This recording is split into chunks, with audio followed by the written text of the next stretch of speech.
नमस्कार। Breaking news में इस वक्त की बड़ी खबर आपको बता दें कि राम दरबार में एक बार फिर से बड़ा एक्शन देखने को मिला है, जहां पर वीआईपी दर्शन को पूरी तरह से बंद कर दिया है। इसके साथ ही कर्मचारियों के जो रिश्तेदार वहां पर अपनी पैठ को जमा कर बैठे थे, काम कर रहे थे, उनकी भी छटनी शुरू हो गई है और करीब 100 से ज्यादा ऐसे कर्मचारी हैं जिनकी नौकरी भी अब जा सकती है। इसके साथ ही आपको बता दें कि आज विधानसभा के मानसून सत्र का तीसरा दिन है और इस दौरान भी आज भारी हंगामा देखने को मिला, जिसके बाद 12 बजे तक के लिए कार्रवाई भी स्थगित कर दी थी। अब हालांकि एक बार फिर से कार्रवाई को स्टार्ट किया गया है और अब देखने को मिलेगा कि क्या कुछ अपडेट सामने आए। तो इसी पे ज्यादा जानकारी के साथ मेरे साथ मौजूद है मेरे सहयोगी स्वप्निल।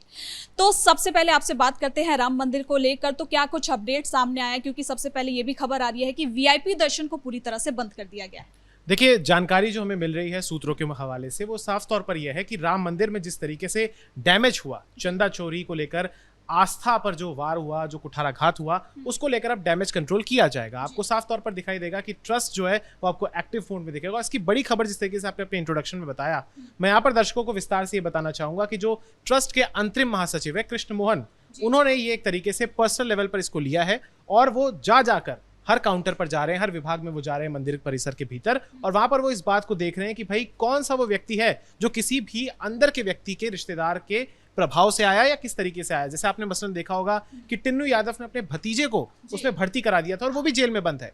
तो किस तरीके से वो कौन लोग शामिल हैं आखिर जो अपने रसूख, अपने प्रभाव का इस्तेमाल करके इस तरीके के अनैतिक काम कर रहे हैं और लोगों की आस्था को चोट पहुंचा रहे हैं। हालांकि हमें कार्रवाई तो देखने को मिल रही है, लेकिन इसके बाद विपक्ष लगातार इस पर सवाल उठा रहा है और जैसे कि हम संसद के अंदर भी देख रहे हैं, सदन में देख रहे हैं, लगातार हंगामा हो रहा है और कार्रवाई को बार बार स्थगित करने को मिल रहा है और जो बोलने का अवसर है वो हर बार रह जा रहा है।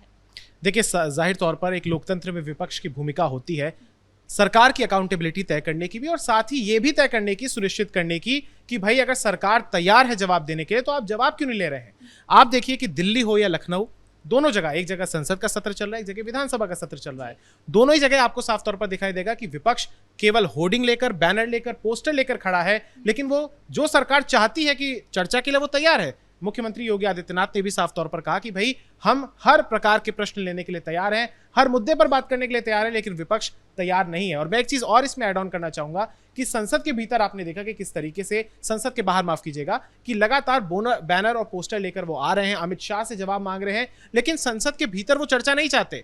सिमिलरली आप देख रहे हैं कि किस तरीके से यूपी विधानसभा के भीतर कल जो कुछ हुआ, विधायक जिनको निष्कासित किया गया, वो बिल्कुल सचिन यादव, जो कि पोस्टर लेकर आए थे लेकिन चर्चा के लिए नहीं राजी हैं वो। तो एक तरीके से विपक्ष लगता है कि अपने एजेंडे पर चल रहा है और उसको सनातन के नाम पर, राम मंदिर के नाम पर बीजेपी को लगता है कि बदनाम करना है। चर्चा वो इसीलिए नहीं चाह रहा है।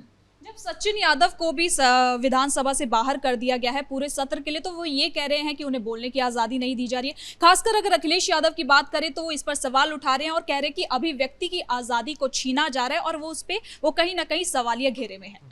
देखिए, जिस तरीके से सचिन यादव ने व्यवहार किया वो संसद की, या कह लीजिए कि सदन की मर्यादा के खिलाफ था।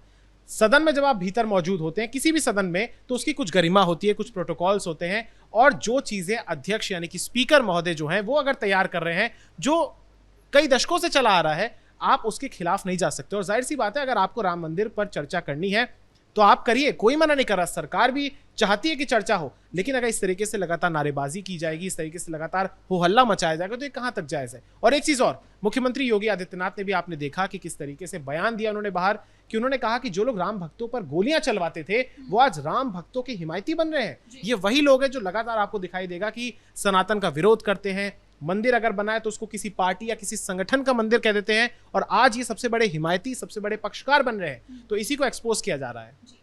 लेकिन प्रदर्शन तक तो ठीक है, प्रदर्शन करना भी चाहिए, अगर आप विपक्ष में हैं, विपक्ष की भूमिका भी होती है, लेकिन जिस तरीके से आज भी विधानसभा के अंदर हमने देखा, वो आलू लेकर समाजवादी पार्टी के नेता वहां पर पहुंच जाते हैं, बाहर एक दान पात्र का डिब्बा बना लिया है, उसमें वो लोग पैसे डाल रहे हैं और इसे हंसी मजाक का पात्र बना रहे हैं और राम मंदिर को लेकर कहीं ना कहीं एक मजाक भी बना रहे हैं। देखिए, प्रतीकात्मक विरोध है और सनातन की सबसे बड़ी खूबसूरती, सबसे बड़ी पहचान यही है कि यहाँ पर हर प्रकार के विचार को स्वतंत्रता के साथ और बड़ी फ्लेक्सिबिलिटी के साथ उसको एक्सेप्ट किया जाता है। इसी चीज का कुछ लोग दुरुपयोग करते हैं, कुछ लोग फायदा उठाते हैं और इस तरीके के प्रतीकात्मक चीजों का वो करते हैं। आप देखेंगे कि क्या किसी और धर्म में या किसी और धार्मिक स्थल में इस तरीके के नहीं होता है? होता है। अनियमितता हर जगह होती है, भ्रष्ट लोग हर जगह होते हैं। लेकिन सनातन के संबंध में ये लोग विशेष रूप से करते हैं, क्योंकि यहाँ पर आपके लिए कोई सजा नहीं होती है और यहाँ पर फ्लेक्सिबिलिटी है हर प्रकार के विचारों की, हर प्रकार के तरीके के प्रदर्शन की। लेकिन मैं फिर आपको ये बात कहना चाहूंगा कि जिस तरीके से समाजवादी पार्टी इस पूरे एजेंडे को रख रही है वो तरीका गलत है। आप चर्चा कीजिए सदन के भीतर, लगातार एसआईटी भी जांच कर रही है, सर्वोच्च न्यायालय में ये पूरा मामला है, लेकिन आप उसको किस तरीके से हल्के तरीके से उसका इस्तेमाल कर रहे हैं, उसको प्रदर्शित कर रहे हैं, ये ठीक नहीं है। सीएम योगी ने भी कल यही कहा था कि आप सवाल करिए, जवाब देने के लिए हम तैयार हैं, लेकिन आपका जो आचरण है वो कहीं ना कहीं मर्यादा के खिलाफ नजर आ रहा है। बिल्कुल, देखिए, और एक चीज मैं इसमें और कहना चाहूंगा आपकी बात को कंटिन्यू करते हुए कि जिस तरीके से ट्रस्ट एक्टिव मोड में, जिस तरीके से सरकार एक्टिव मोड में है, वो काम कर रही है। एक समय एक निश्चित निर्धारित होता है जब जांच पूरी हो जाएगी। अब ये कुछ ऐसा तो है नहीं कि हमने टोकन डाला और तुरंत रिजल्ट ले लिया, ऐसा नहीं है। जांच चल रही है लगातार, और योगी आदित्यनाथ जितनी मुखरता से लगातार बयान दे रहे हैं, मुझे लगता है कि और बीजेपी का कोई नेता इस तरीके से बयान दे ही नहीं रहा। आपने संघ की तरफ से भी प्रतिक्रिया देखी, लेकिन वो सीमित थी। एक वीडियो बनाया गया था दत्तात्रेय होसबोले द्वारा, और मोहन भागवत ने भी सिर्फ राम राम कहकर ही इस चीज पर ज्यादा, लेकिन आपको मुखरता नहीं दिखेगी। योगी आदित्यनाथ प्रदेश के मुख्यमंत्री हैं और साथ ही उनकी जिम्मेदारियां पीठाधीश्वर के तौर पर भी है। वो केवल एक मुख्यमंत्री नहीं, उनकी जिम्मेदारी सनातन के एक रक्षक के तौर पर भी है, उसके प्रचारक के तौर पर भी है। तो आप देखेंगे कि किस तरीके से ये विपक्ष जो है सेल्फ गोल करता हुआ दिख रहा है यहाँ पर भी, और जैसा कि मैंने पहले भी बताया कि वो इसमें सफल होगा नहीं। लेकिन स्वप्निल, जैसे विपक्ष सवाल उठा रहा है और वो कह रहे हैं कि राम मंदिर में कोई एक्शन नहीं हो रहा, जैसा कि, लेकिन हमने जिक्र किया कि वीआईपी दर्शन, जिसपे वो सवाल भी उठाते हैं, अखिलेश यादव ने भी कहा था, उसे भी पूरी तरीके से अब बंद कर दिया गया है। तो जो एक्शन हो रहा है वो विपक्ष सामने क्यों नहीं रख रहा है? नहीं, वो नहीं रखेगा ना, जाहिर सी बात है। देखिए, विपक्ष का काम क्या है? उसका काम यह है कि 2027 में जो 6 महीने बाद चुनाव है उसमें किसी तरीके से बीजेपी को हराया जाए, जो कि फिलहाल हमारे सर्वेज हो या हमारे सूत्रों के हवाले से वो फिलहाल दिखता नहीं। लेकिन अगर आप इस साल की शुरुआत से देखें, चाहे यूजीसी का मुद्दा हो, चाहे फिर उसके बाद ब्राह्मणों की नाराजगी का मुद्दा हो, चाहे अभी राम मंदिर चंदा चोरी का विवाद हो, और बीच में भी आप देखेंगे कि हर महीने कुछ ना कुछ विपक्ष ऐसी तस्वीरें, ऐसे दृश्य लेकर आता है, ऐसे घटनाक्रम लेकर आता है जिससे बीजेपी का जो कोर एजेंडा है उस पर अटैक हो। तो कहीं ना कहीं विपक्ष ये 6 महीनों में कोशिश कर रहा है कि भाई हम बीजेपी को बैकफुट पर लाएं। लेकिन ऑन दी अदर हैंड अब बीजेपी के सामने चुनौती है कि वो जो डैमेज हो रहे हैं, क्योंकि जाहिर सी बात है 10 साल उनको हो चुके हैं सरकार चलाते हुए, अब जब वो तीसरे टर्म में कोशिश कर रहे हैं कि वो पहुंचे, तो उनको जो डैमेजेस हुए हैं, जो एंटी इंकम्बेंसी है, जो डैमेज कंट्रोल है, उस पर काफी तीव्रता से काम करने की जरूरत है। और एक चीज मैं कहूंगा कि विपक्ष को भी ये सोचना पड़ेगा कि आप हंगामे के लिए नहीं बने हैं। आप भी तो, अगर आप अकाउंटेबिलिटी का सवाल पूछ रहे हैं सरकार से, तो सरकार को मौका दीजिए, और सरकार भी मौका दे रही है आपको, आप ले नहीं रहे हैं। ये आपको आत्ममंथन करने की आवश्यकता है। अब आ जाते हैं जरा विधानसभा के अंदर जो अनुपूरक बजट कल पेश हुआ है, आज उस पर चर्चा होने वाली है। लेकिन शुरुआत में जैसा कि हमने बताया कि 12 बजे के लिए कार्रवाई को स्थगित कर दिया गया, क्योंकि बहुत ज्यादा हंगामा हो रहा था। हालांकि एक बार फिर से कार्रवाई शुरू हो चुकी है, तो क्या लग रहा है कि आज इस पर चर्चा हो पाएगी?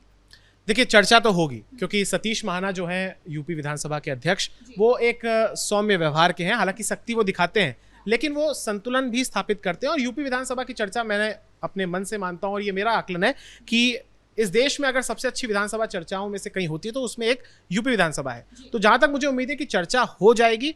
अब वो रुक रुक कर होती है, टूट कर होती है, वो देखना पड़ेगा। लेकिन फिर अंत में यही बात मैं फिर से एक बार दोहराना चाहूंगा कि आप सदन में अगर हैं, सरकार भी है, विपक्ष भी है, कम से कम जवाब, एक स्वस्थ लोकतंत्र की यही पहचान है कि वार पलटवार भी हो, क्वेश्चन आंसर भी हो, और कहीं ना कहीं जनता को जो उनके टैक्स पेयर्स का पैसा एक सदन का सत्र चलाने में करोड़ों रुपए का खर्च आता है, कम से कम उसको ये तो लगे कि भाई हमारा पैसा जो हम टैक्स पेयर्स के तौर पर दे रहे हैं वो सही तरीके से इस्तेमाल हो रहा है। और वो कैसे दिखेगा? सार्थक चर्चा के तौर पर। सार्थक चर्चा कीजिए, हर मुद्दे को उठाइए, सरकार तैयार है।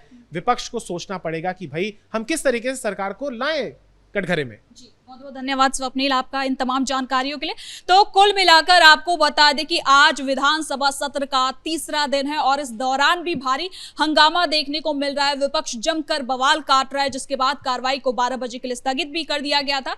हालांकि एक बार फिर से कार्रवाई शुरू हो गई है, फिर से चर्चा होने के जो प्रयास है वो लगातार जारी है। लेकिन विपक्ष जो है वो जमकर हंगामा काट रहा है, राम मंदिर को लेकर सवाल उठा रहा है, क्योंकि राम मंदिर दान चोरी मामले में लगातार एक्शन हो रहा है। विपक्ष उस पर कुछ नहीं कह रहा, लेकिन हाँ, सवाल उठाने भी पीछे नहीं हट रहा। आपको बता दें कि वीआईपी दर्शन है, उस पे पूरी तरह से रोक लगा दिया गया है। अब रामलला के दर्शन के लिए कोई भी वीआईपी लाइन नहीं लगेगी, सीधे आपको आम जनता के बीच में जाकर उनके साथ खड़े होकर आपको कहीं ना कहीं दर्शन करना होगा।